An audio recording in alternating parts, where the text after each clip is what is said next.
See you, Hank. President Obama. Thank you so much for having me. Thanks a lot for doing this. It's cool. I don't really feel like I'm having you. This is your house. I know, well, it's the people's house. This is, I'm actually leasing, and my lease runs out in 2 years. Oh, my. Yeah, I hope to get my security deposit back. I watched the State of the Union. Yeah. A lot of really interesting ideas there.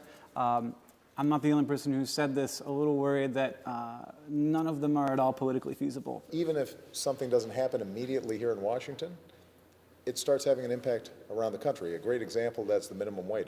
We recently, implemented new sanctions against North Korea because of a cyber attack against us. I was surprised to find that there were any sanctions that we could sanction that hadn't been sanctioned yet. How was there anything left? Aren't that many sanctions left. I mean, we keep on trying to ratchet it up a little bit higher. Over time, you will see a regime like this collapse. This is a picture of me holding a receipt from my pharmacy. I have a chronic condition. Before I had insurance, I could not take this medication. It's about $1,100 a month. And that is a receipt showing it being $5 a month. So Obamacare has worked for me. Obamacare has worked, so, and thanks for that makes me feel good. How do you justify dealing with the Castros? Okay, I mean, the guy puts Dick in dictatorship. When you do something over and over again for 50 years and it doesn't work, it's time to try something new. Okay, my mama said whenever you go to somebody's house, you have to give them something. Oh, Don't come empty-handed. All right. So I have green lipsticks, one for your first wife. My first? I mean, Do you know something I don't?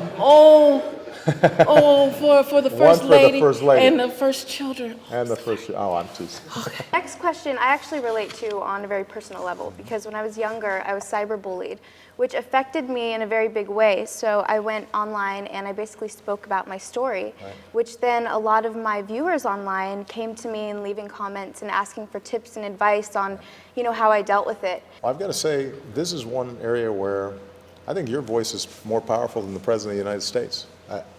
Because peers are going to have more influence than anybody. Before I came here to do this interview for YouTube, I never really followed politics that much. You're not the only one. A lot of my online audience and just the younger generation don't seem as interested in it, and I personally think that we should be. So my question for you is, why should the younger generation be interested in politics? You don't want to be the person who just says, okay, whatever you guys want to do, I'll just do that.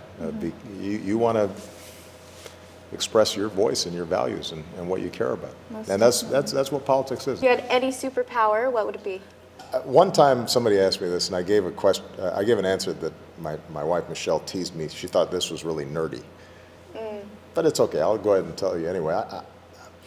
And I don't know if there's a superpower. I'd love to be able to speak any language. I would love, that's like actually amazing. Anybody I met anywhere in the world, I could just talk in their language. That, to me, that would be really cool. I Isn't would that love cool? that too. Yeah. But, all right. Group selfie. All right, come on. Okay, ready? Everybody ready? All right. Oh, wait.